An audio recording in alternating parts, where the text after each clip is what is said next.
Hello student, welcome to biologism academy. आज मैं आपके लिए लेकर के आया हूँ प्रीवियस ईयर 2020 का पेपर। पहला क्वेश्चन ये रहा, ये मैं बता चुका हूँ आपको एवोल्यूशन वाले यूनिट में। Which of the following refer to the correct example of organisms which have evolved due to the changes in environment brought about by anthropogenic action. Anthropogenic action वो जिसमें इंसानी गतिविधियां आ जाएं। बच्चों ने कहा था मुझे हिंदी में भी समझा दीजिएगा सर, ठीक है, तो इसलिए मैंने बोल दिया यहाँ पे the human activities involve in the actions. ठीक है, जितनी भी ह्यूमन एक्टिविटीज़ इन्वॉल्व होती हैं इन्वायरमेंट में और वो चेंजेस ले आती हैं थोड़ा बहुत स्पीशीज़ के अंदर। तो Darwin finches of Galapagos island ये मैटर नहीं करता है। हार्बिसाइड रेजिस्टेंस वीड्स ये मैटर करता है। ड्रग रेजिस्टेंस यूकैरियोट्स ये मैटर करता है। Man created breeds of domesticated animals like dogs ये भी मैटर करता है। तो इसके ऑप्शन जो है मैं बता चुका हूँ इसके, तो बी सी डी इसका ऑप्शन था, चूज द करेक्ट वन में था, सभी दिए थे। ठीक है, 91 से स्टार्ट होगा ये।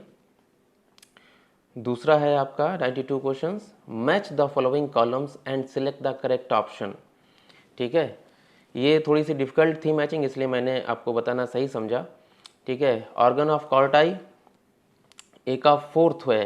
ठीक है, organ of Corti located on the basilar membrane में होता है।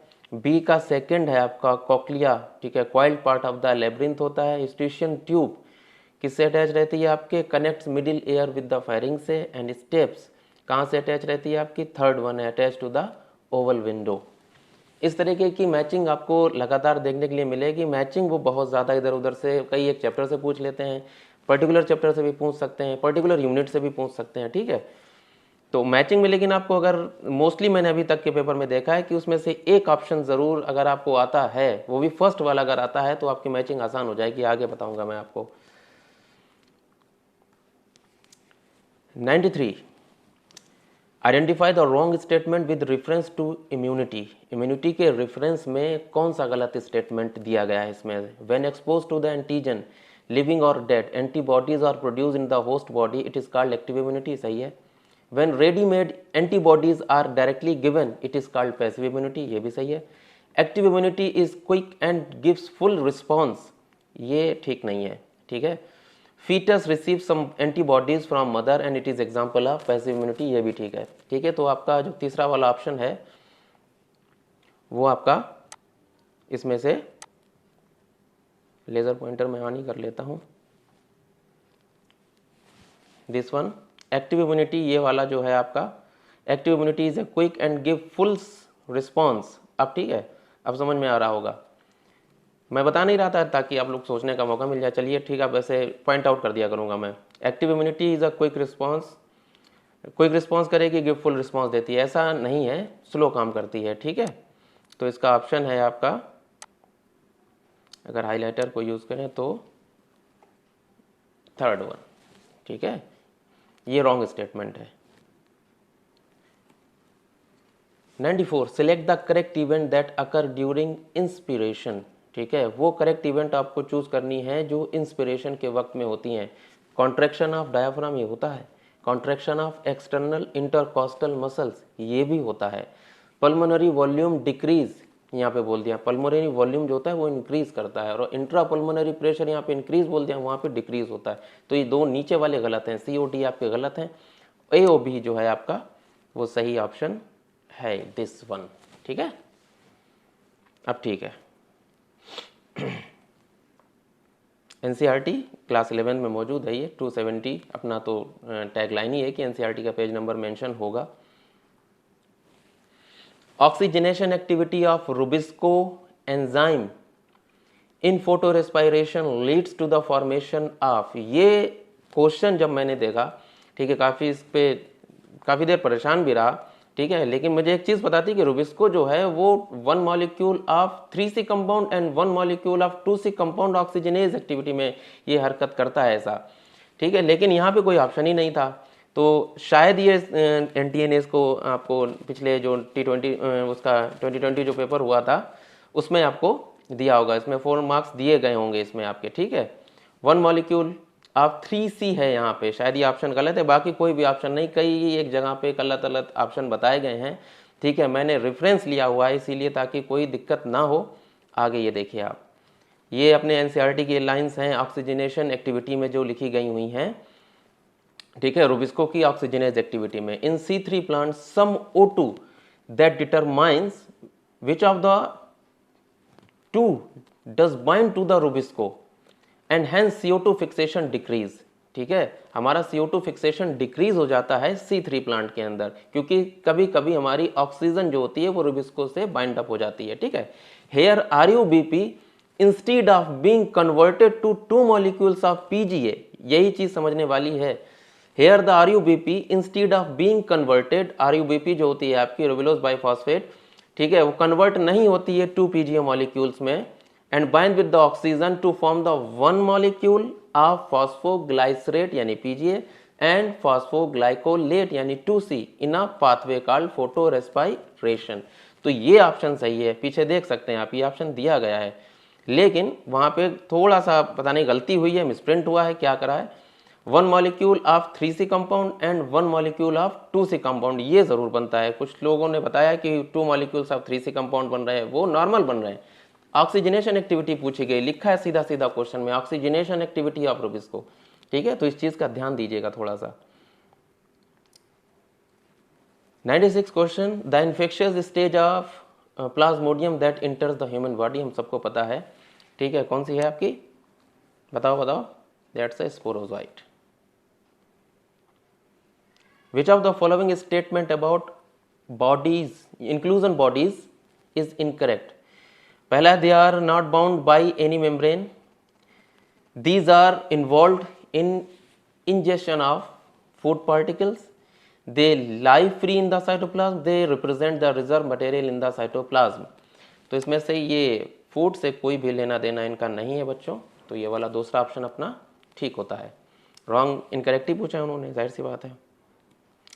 98 पे आ जाते हैं, dissolution of synaptonemal complex occurs during, करीब करीब 3 या 4 क्वेश्चन दिखेंगे आपको इसमें, तो 45 ही मैंने इंक्लूड किए हैं, बाकी भी हैं 45। 3 या 4 क्वेश्चन मुझे आपके सिर्फ सेल साइकिल से दिखे हैं। ठीक है, तो बहुत अच्छे से उसको पढ़ करके जाना है, एक एक पॉइंट उसका याद करके जाना है। The dissolution of synaptonemal complex कहाँ पे होती है बताइए, दिमाग लगाइए। Dissolution of synaptonemal complex occurs during, ठीक है, डिप्लोटीन में होती है, याद रखिए। ठीक है, डिसोल्यूशन सिनेप्टोनीमल कॉम्प्लेक्स का होता है, खत्म हो जाता है वहां पे, और जाइगोटीन में ये चीज स्टार्ट भी होती है। ठीक है, याद रखिएगा। 168 पेज नंबर पे मेंशन, पूरा मायोसिस से लगभग एक क्वेश्चन आना ही आना है आपका। Ray florets have inferior ovary, सोचना ही नहीं है, ये रट के जाओगे आप लोग। चैप्टर नंबर 5 जो है 73 के ऊपर दिया गया है, इंफीरियर ओवरी। सारे एग्जांपल्स दिए हैं, कोई ना कोई एक एग्जांपल जरूर वो पिक करते ही जरूर हैं, मैचिंग में ले लें, कहीं पे भी ले लें, तो आपको अलग अलग करके याद कर लेने हैं। ठीक है, in gel electrophoresis separated DNA fragments can be visualised with the help of, ठीक है, कितनी बार ये क्वेश्चन, करीब करीब 2-3 बार तो मैं ही पूछ चुका हूं, और कई बार आप लोगों ने टेस्ट में भी अपने दिया होगा भैया, वो एक ही जगह पे देखा जाता है, ethidium bromide under UV radiation. याद हो गया होगा अब तो सबको, ये बच्चों को भी हमारे, दिस वन एथिडियम ब्रोमाइड में अंडर UV रेडिएशन देखते हैं हम लोग उसको, बड़ी मोहब्बत है इसको CBSE के इस क्वेश्चन से, मतलब CBSE से। NCERT क्लास, अच्छा CBSE में भी क्लास 11 12 में भी बहुत पूछा जाता है ये, क्लास 12 पेज नंबर 198 पे मेंशन है। कुछ नहीं मिलता वही पूछ लेते हैं। In which of the following techniques the embryo are transfer to assist those female who can not conceive. ठीक है, हु कैन नॉट कंसीव, ये लास्ट लाइन जो लिखी हुई है NCERT में, ये चीज इंपॉर्टेंट है आपके लिए। जिफ्ट है और IUT है, वो फीमेल्स जो कंसीव नहीं कर सकती, तो जाइगोट इंट्राफेलोपियन ट्रांसफर और intra uterine transfer, uterus transfer जो होता है अपना, ये वाला ऑप्शन सही आता है आपका। जिप से कोई लेना देना नहीं है, ICSI से कोई लेना देना नहीं है, ऐसे इसमें जहाँ जहाँ आ रहा है स्पर्म को नहीं, यही है सिर्फ एम्ब्रियो ट्रांसफर में। ठीक है,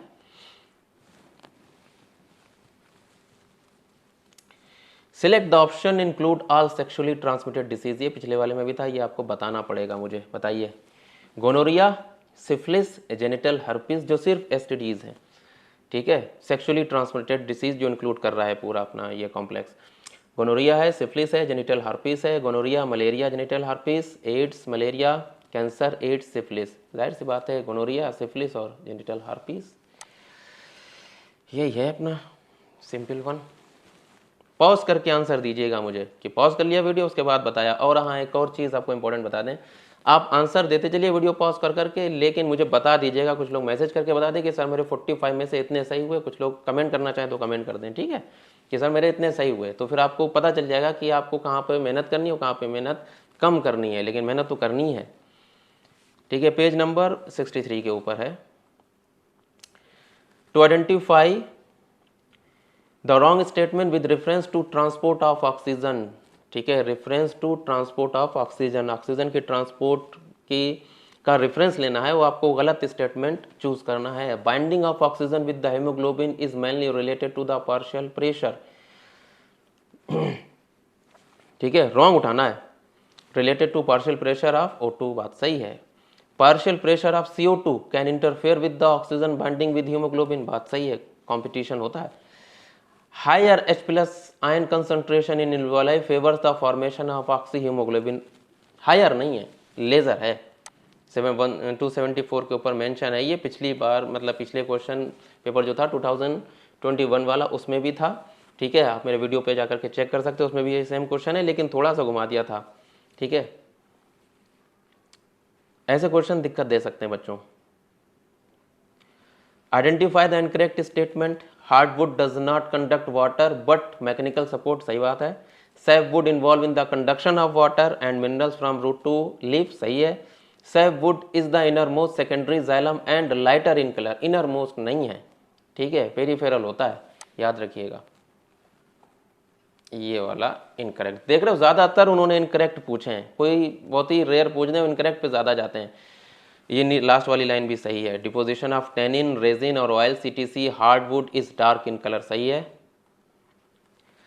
आइडेंटिफाई द रॉन्ग स्टेट, फिर से wrong statement with regard to the restriction enzyme, restriction enzymes के रिगार्ड में आपको ये तीनों पॉइंट बताने, चारों पॉइंट हैं, उसमें से कौन सा गलत है। तो उसमें रेस्ट्रिक्शन की बात करेगी तो 3 में करी गई है। चौथा वाला जो ऑप्शन है, sticky ends can be joint by using the DNA ligase, इससे रेस्ट्रिक्शन एंजाइम का कोई लेना देना नहीं है, ठीक है।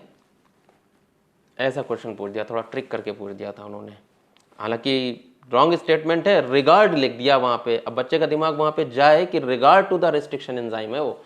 दे are useful in genetic engineering, they cut the antistrand at palindromic site, सही है। Each restriction enzyme functions by inspecting the length of DNA sequence, palindromic वो चूज कर लेते हैं, वो कट भी करते हैं। वो sticky ends can join by DNA ligase, ये भी सही लग रहा है, लेकिन उसके रेफरेंस में, उसके रिगार्ड में ये चीज गलत है इसमें। Floridean starch has structure similar to, ठीक है, सीधी सीधी लाइन लिखी है पेज नंबर 33 के ऊपर, ठीक है, अमाइलोपेक्टिन और glycogen, this one, okay. 107 choose the correct pair of the following, ठीक है, choose the correct pair of the following, ये आपको कमेंट करके बताना है मुझे। सिंपल है, कोई इतना डिफिकल्ट नहीं है, ठीक है। Ligase joins the two strand of molecule, DNA strand के। Polymerase break the DNA into the fragments, nucleases separate the two DNA strand, exonucleus make cuts at specific, आपको पता चल रहा होगा कि कौन सा करेक्ट पेयर है आपका इसमें से, ठीक है। तो जो करेक्ट पेयर है वो आप मुझे कमेंट करके जरूर बताएंगे। सिंपल वाले मैं नहीं बताऊंगा, आपको खुद बताने हैं। पेज नंबर अगर जिसको दिक्कत हो रही, पेज नंबर 197 क्लास 12 में मेंशन है ये चीज।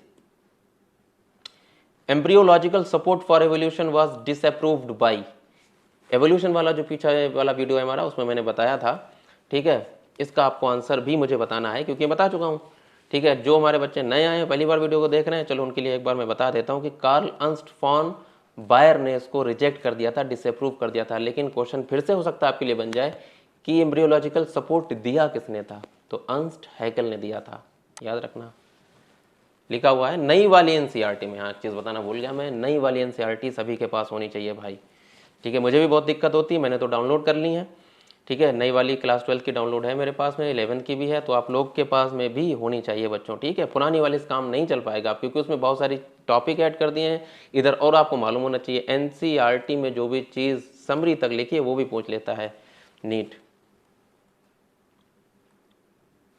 The first phase of translation, binding of messenger RNA to ribosome, recognition of DNA molecule, amino acylation of the transfer RNA, recognition of an anticodon। इसमें से फर्स्ट फेज क्या होता है? तो पहला जब फेज होगा, देखो यहाँ पे होना है ट्रांसलेशन, बनना है पेप्टाइड बॉन्ड। पेप्टाइड बॉन्ड जब बनेंगे तो वहाँ पे एनर्जी की रिक्वायरमेंट होगी बॉन्ड फॉर्मेशन के लिए। ठीक है, और वो बॉन्ड फॉर्मेशन किसकी जगह पे आएंगे? जब आपका अमीनो एसिड जो लेकर के आएंगे उनके वो जब चार्ज होंगे, इसको चार्जिंग ऑफ ट्रांसफर आरएनए बोलते हैं। तो आपका आंसर क्लिक होता जा करके थर्ड वन। ठीक है, ये फर्स्ट फेज होता है। The plant part which consist of two generation one within other. बड़ा ही अजीब वो गरीब क्वेश्चन, ठीक है, पूछा था कि यहाँ दिमाग घूम जाए एक बार में कि क्या पूछने की कोशिश कर रहे हैं। Two generation within one and other, बच्चा बड़ा कंफ्यूज हो जाता है इसमें। ठीक है, कि ऐसा कौन सा क्वेश्चन, कैसे कौन से टॉपिक्स हैं जिसमें ये पॉलन ग्रेन्स आ रहा है, जर्मिनेटेड पॉलन आ रहा है, सीड इनसाइड आ रहा है, embryo sac inside the ovule आ रहा है, इसका आंसर क्या है? ठीक है, कि दो generation with in the other. ठीक है, तो इसका ऑप्शन होता जा करके है आपका, ठीक है, सीड इनसाइड द फ्रूट, इसके अंदर दो जनरेशंस होती हैं। Embryo sac inside the ovule, इसके अंदर दो जनरेशन होती हैं। तो सी और डी यानी ऑप्शन नंबर हो गया आपका थर्ड वन। ठीक है, कैसे हुआ देखिए, सीड मेडअप ऑफ एम्ब्रियो, उसके अंदर होता है, सीड के अंदर 2n होता है, उसके पास एंडोस्पर्म भी होती है सीड के पास में जो कि 3n होती है। दो जनरेशन हो गई एक ही जगह पे। ओव्यूल एम्ब्रियो सैक है, उसके अंदर है, उसके पास एग भी है, वो n है। फिर फर्टिलाइजेशन हो जाता है, 2n हो जाता है। 2n के बाद में एम्ब्रियो बन जाता है, वो भी 2n है। और उसके बाद में जो सेंट्रल सेल होती है पोलर न्यूक्लियस, जहाँ पे डबल फर्टिलाइजेशन होता है, वो एंडोस्पर्म बना लेता है 3n। तो यहाँ पे भी हो गया ना, दो जनरेशन हो गई ना, यहाँ पे भी ये बात थी। ऐसे पूछा था थोड़ा सा उन्होंने आपको फ्लिप कर दिया था यहाँ पे, लेकिन घबराने की ज़रूरत नहीं है, इस तरीके से आंसर दिए जा सकते हैं। थोड़ा दिमाग लगा लेते हैं यहाँ पे, पता चल जाता। अच्छा क्वेश्चन था वैसे। The number of substrate level phosphorylation in 1 turn of citric acid कितने हैं? ठीक है, ये बताओ, जिसने भी सिट्रिक एसिड साइकिल पढ़ी हुई है, ज़रा सा भी ध्यान से पढ़ी हुई है, तो उसको पता होगा कि कितने होते हैं 1 टन ऑफ सिट्रिक एसिड में। बताओ भाई।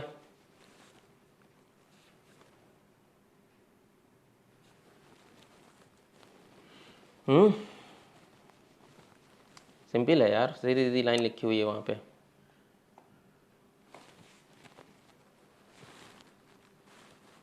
ठीक है, 1 एक ही बार होता है, तो इक्काल बार बार।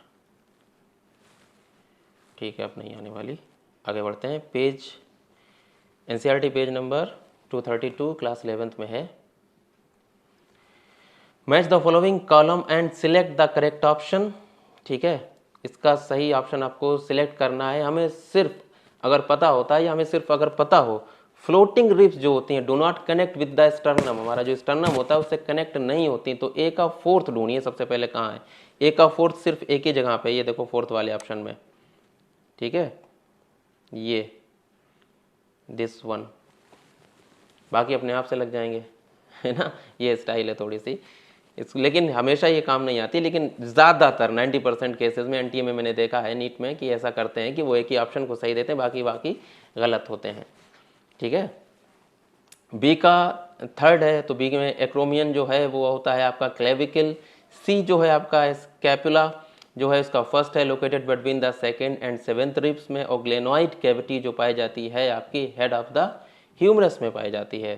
ठीक है, and third one 13, match the following disease with the positive organism and select the correct option. इसका भी ऑप्शन आपको मुझे बताने हैं आंसर दे करके। बहुत ही सिंपल पूछा है, टाइफाइड किससे होता है, निमोनिया किससे होता है, फाइलेरियासिस किससे होता है, मलेरिया किससे होता है। सिंपल है, ऑप्शन बताइए मुझे कमेंट करके तुरंत, या स्क्रीनशॉट लेकर के भेज दीजिए मुझे जिनके पास मेरा नंबर है। ये अच्छा क्वेश्चन है। Montreal protocol was sign 1987 for control of 1985 में, ठीक है, सबसे पहले चीज़ ऑब्जर्व करी गई थी, ओजोन डिप्लीशन वाला मसला आया था। Emission of ozone depleting substances को ख़त्म करने के लिए मॉन्ट्रियल प्रोटोकॉल को साइन किया गया था बच्चों, ठीक है, ये चीज़ याद रखना। इससे एक और क्वेश्चन लिया गया सेम पैराग्राफ से, वो अगले वाले वीडियो में है, पेज नंबर 283 पे है। The QRS complex in standard ECG represent, क्या रिप्रेजेंट करता है बताइए भाई? 115 का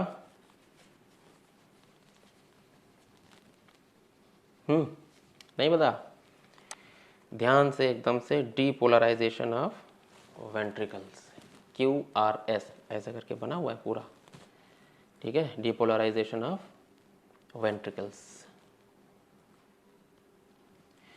name the plant growth regulator which upon spraying on sugarcane crop, पूरी हिस्ट्री टाइप की लिखी उन्होंने इस चीज़ की, जहाँ पे आपके ग्रोथ रेगुलेटर्स वाला चैप्टर है अपना 15, ठीक है, 15 ही है, हाँ 15 ही है। Increase the length of the stem and thus increasing the yield of sugar crop, कौन था? एक ही था, जिब्रेलिन,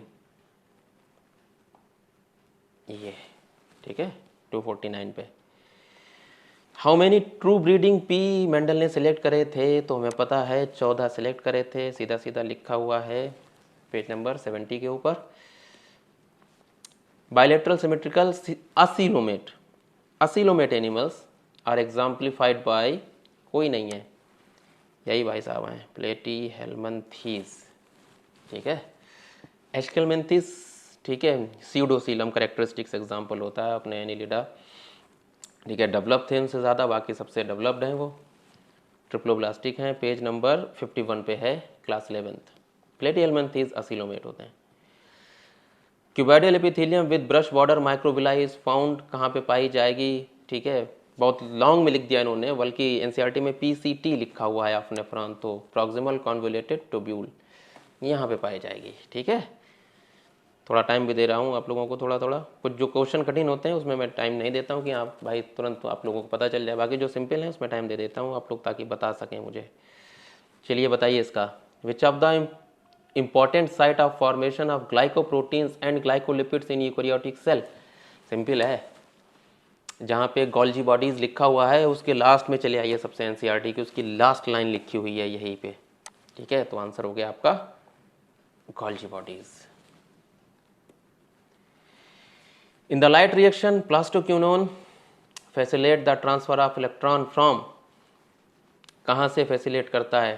फ्रॉम फोटोसिस्टम सेकेंड से साइटोक्रोम, ठीक है, B6F कॉम्प्लेक्स तक ये करता है, ठीक है।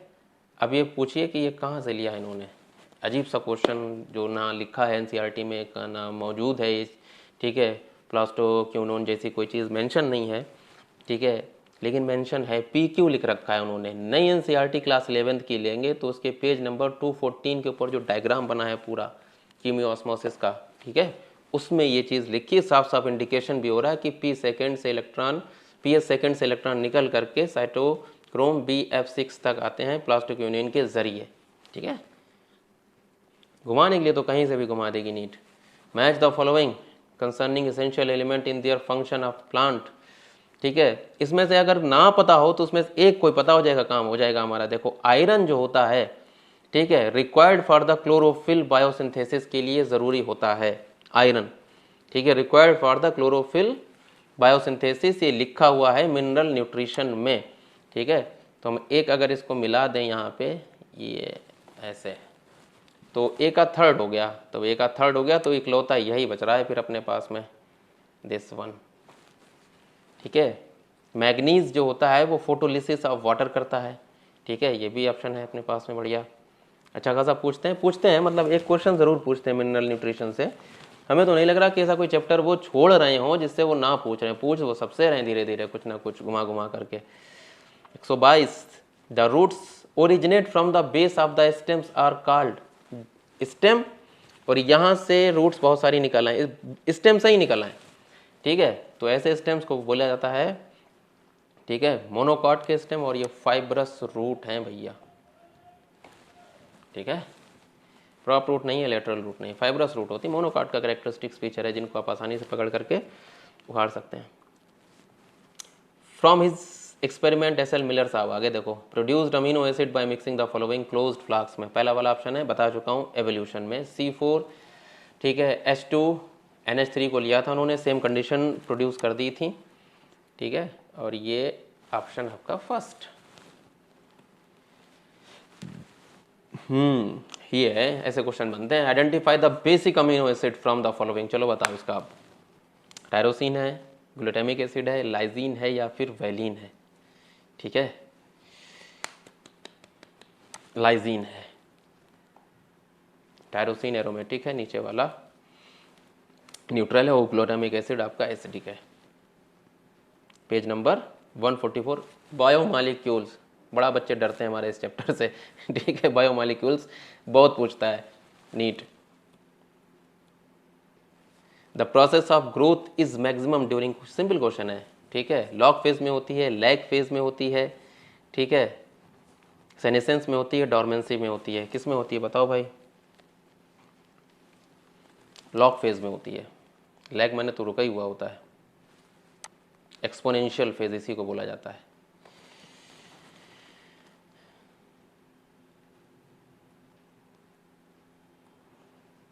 Presence of which of the following condition in urine are indicative diabetes mellitus, इसमें से क्या चीज़ यूरिन में अगर है तो डायबिटीज mellitus को इंडिकेट करती है? Uraemia, ketonuria, uraemia renal calculi, कोई रिलेशन नहीं है, कीटोन्यूरिया और ग्लाइकोस्यूरिया ये है, ठीक है, तीसरा वाला। रीनल कैल्कुली हाइपरग्लाइसीमिया से कोई लेना देना नहीं है, कीटोन आने लगता है और ग्लाइकोस्यूरिया यानी इंक्रीमेंट ऑफ द ग्लूकोज यानी शुगर आने लगती है यूरिन में, जो भी डायबिटीज मेलिटस के पेशेंट होते हैं। नॉर्मल बीमारी है आज के ज़माने में। सिलेक्ट द करेक्ट मैच, ठीक है, करेक्ट मैच पूछा है इन्होंने, चलो बताओ इसमें से कौन सा होगा? हीमोफीलिया वाइलिंट होता है? नहीं होता है। फेनिलकेटोन्यूरिया ऑटोसोमल डोमिनेंट है? नहीं है। Sickle cell anaemia autosomal recessive trait है नहीं है। और थैलासीमिया वाइलिंग एक्स लिंक्ड है? नहीं है ना, तो ऑटोसोमल से करेक्ट पूछा ना, सिकल सेल एनीमिया। ऐसे क्वेश्चन आते हैं ठीक ठाक। स्ट्रोबलाई और cones are found in, diagram बना हुआ है एनसीईआरटी में पेज नंबर 36 के ऊपर, ठीक है। इक्वेसिटम, सेल्वेनिया, टेरेस, मार्केंशिया, बताओ भाई, ऑप्शन देते रखे इन्होंने। फोर्थ इक्वेसिटम ना होता है, अगर यहाँ पे स्लेजिनेला भी होता है तब भी आपका ऑप्शन सही होता है। दोनों ऑप्शन लिखे उन्होंने, दोनों में पाए जाते हैं। Identify the wrong statement with reference to the gene I that controls the ABO, बहुत ही सिंपल बच्चों वाला क्वेश्चन है ये। जीन आई हैज 3 एलील, सही बात है। A person will have only 2 of the 3 alleles, ठीक है, जाहिर सी बात 3 में से 2 ही होते हैं अपने पास, डिप्लॉयड है अपन। When G IA IB are present together they express the same type of sugar, यही बात गलत हो गई यहीं पर से आया था लॉ कौन सा दिया गया था? कोडोमिनेंस। यहाँ पे वो अपनी अपनी शुगर एक्सप्रेस करते हैं, ए अलग करता है, बी अलग करता है, ठीक है। Alleles I does not produce any sugar, तो ये गलत स्टेटमेंट है मेरे बच्चों। 77 के ऊपर है भाई page number, class 12। Identify the correct statement with reference to human digestive system, ठीक है। Ileum opens into the small intestine, अच्छा इलियम ही स्मॉल इंटेस्टाइन में खुलेगी, गलत है। Serosa is the inner most, नहीं, सबसे आउटर मोस्ट होती है। इलियम इज हाईली कॉइल्ड, ठीक ठाक है। Vermi form appendix arises from the duodenum, सवाल ही पैदा नहीं होता, सीकम से एराइज होती है, ठीक है। तो सबसे ज़्यादा सही आंसर जो है, सही का यही सही है, ilium is highly coiled part होता है हमारा। 31 पे आ गए अपन, ये रहा। विच of the following would help in prevention of diuresis, ठीक है। डायूरेसिस हेल्प इन प्रिवेंशन की बात करी है यहाँ पे, क्वेश्चन समझ लेना पहले कि किसको रोक रहे हैं, डायूरेसिस को रोक रहे हैं, ठीक है। मिक्चुरेशन को रोक रहे हैं, यहाँ पे यूरिन फॉर्मेशन को रोका जा रहा है, ठीक है। तो more water absorption due to under secretion कह दिया यहाँ पे ADH, ठीक है। ADH का अंडर सिक्रेशन नहीं होता है, due to under secretion of ADH। Reabsorption of sodium and water from renal tubule से रीअब्जॉर्ब हो जाता है, ठीक है। डायोरेसिस को रोका जा रहा है ड्यू टू द एल्डोस्टेरोन। ये ऑप्शन बिल्कुल परफेक्ट बैठता है, एनसीईआरटी में मेंशन है 297 पे चीज ये। Atrial natriuretic factor causes vasoconstriction, ऐसा कुछ नहीं है, ठीक है। Decrease in secretion of renin by, इससे कुछ नहीं है। आपका ऑप्शन जो है सोडियम वाला है, water absorption from the renal tubule due to activity of aldosterone की वजह से ऐसा होता है। Match the following with respect to the meiosis, ठीक है। अब चलो ये वाला ऑप्शन कई बार हमने बोला आ चुके हैं, अब आपको कमेंट करके ये बताना है, बहुत ही सिंपल है, इसमें कोई ऐसा खतरनाक नहीं है। लेकिन अगर अगर अगर अगर एक पता चल जाए इसमें से तो आपको सारे पता चल जाएंगे। जाइगोटिन में क्या हो रहा है, ठीक है, पैकाइटिन में क्या हो रहा है, डिप्लोटिन में क्या हो रहा है, डाइकाइनेसिस में क्या हो रहा है, बताओ भाई, कमेंट सेक्शन में बताना मुझको। सिंपल है, कोई सा खतरनाक नहीं है। पेज नंबर भी मैंने बता दिया है 168 के ऊपर, इसकी सही और करेक्ट मैचिंग बताइएगा आप, 1 है, 2 है, 3 है या फिर 4 है, ठीक है। एक ही आंसर है, भी है, ये भी हम बता दें आपको, एक ही आंसर है उसका, मतलब एक ही, आपको कंफ्यूज नहीं किया उन्होंने, 1 2 3 4, ठीक है, वो अलग अलग हैं सारे के सारे, और उसमें से एक पूरा परफेक्ट है। ये नहीं कि ए इधर भी है, फिर उसमें थर्ड भी, उसमें भी, इधर भी, तो कंफ्यूज नहीं किया उन्होंने, सीधा सीधा दे दिया। विच of the following is not an inhibitory substances governing seed dormancy. Seed dormancy को कौन गवर्न नहीं करता है, ठीक है, इनहिबिटरी सब्सटेंस नहीं है, तो एब्सिसिक एसिड है भाई, ठीक है, मिथनोलिक एसिड है, पैरास्कॉर्बिक एसिड है, तो जिब्रेलिक एसिड जो होता है, ठीक है, नॉट एन इनहिबिटर, इनहिबिटर नहीं है, तो इनहिबिटर नहीं है तो जिब्रेलिक एसिड ही तो है, बाकी सब तो इनहिबिटर ही हैं। सीड डॉर्मेंसी ब्रेक भी करता है in some species. Okay, last question पे अपन आ गए। Match the following columns and select the correct option. इसका भी ऑप्शन आपको मुझे बताना है, मैं बता बता करके थक गया हूँ। इसी वाली मैचिंग आपका किससे है, आपके बायोटेक से है। बीटी कॉटन किससे रिलेट कर रहा है, एडिनोसिन एडिनिमेज डिफिशियंसी किससे रिलेट कर रही है भाई, आरएनआई क्या होता है, ठीक है, ओपीसीआर क्या है, ठीक है। इसकी सही करेक्ट मैचिंग मुझे आप ऑप्शन में बताएंगे, मतलब ये बताएंगे कि बीटी कॉटन क्या करता है, ये क्या करता है। हमने पूरा लिखे नहीं, वो बार बार क्या लिखें, आप लोग बता देंगे, समझ जाएंगे। चलो अच्छा आसान कर देते हैं। बीटी कॉटन जो है ये तो करता ही करता है बेसिलस थ्रेंजेंसिस, एडीए जीन थेरेपी का है, आरएनएआई सेलुलर डिफेंस है, पीसीआर क्या करता है, डिटेक्शन करता है, मॉलिक्यूलर डायग्नोस्टिक पढ़ा था ना। ये थी मैचिंग, बहुत सिंपल पूछते हैं, लेकिन हाँ कॉन्सेप्ट थोड़े से क्लियर होंगे तो इंशाल्लाह आप लोग मैचिंग भी बहुत अच्छे से कर लेंगे, ठीक है। बाकी वीडियो जो हमने बनाए हैं बच्चों वो भी आप लोग देख लें, बहुत ही इंपॉर्टेंट है। और मैं आने वाले टाइम पे और भी कल एक और वीडियो अपलोड हो जाएगा अपना, ठीक है, और उसके बाद इंपॉर्टेंट क्वेश्चंस भी आ जाएंगे। उसके बाद 19th का पेपर बच रहा है 2019, ठीक है, तो उसका पेपर मुझे अपलोड करना है आपके लिए जल्द से जल्द। जितना प्रीवियस ईयर के पेपर लगा लेंगे उतनी ज़्यादा आसानी हो जाएगी, लगभग 100-150 क्वेश्चन आपके तैयार प्रीवियस ईयर से ही हो जाएंगे। देखो कई एक क्वेश्चन रिपीट किए हैं, इसमें घुमा दिया है लेकिन रिपीट कर गए, ठीक है, तो परेशानी की बात नहीं है, कोई खतरनाक पढ़ने की ज़रूरत नहीं है। एमबीबीएस अपना सिर्फ एनसीईआरटी, ठीक है, अपनी किताब, ठीक है, दोनों एनसीईआरटी 11th और 12th बेहतरीन तरीके से पढ़ना है, एक एक लाइन उसकी समझ के पढ़नी है, ठीक है। पेपर हो जाए और आपका फिर मैं पढ़ाना भी स्टार्ट करूँगा ज़रूर, जैसे पढ़ाया जाता है एनसीईआरटी की एक एक लाइन समझा करके। जब एनसीईआरटी ही है सब कुछ तो उसी को समझो, फिर कोई एमबीबीएस की पढ़ाई करने की ज़रूरत नहीं। इंशाल्लाह एमबीबीएस में जब आप सेलेक्ट होंगे तो अपने आप ही एमबीबीएस पढ़ा दिया जाएगा आपको, ठीक है। Okay, take care. गलती कहीं हो गई हो तो उसके लिए सॉरी बेटा, ठीक है, टेक केयर, पढ़ते रहिएगा, बहुत ही कम टाइम बचा है अपने पास में। Okay, stay healthy, stay safe, thank you.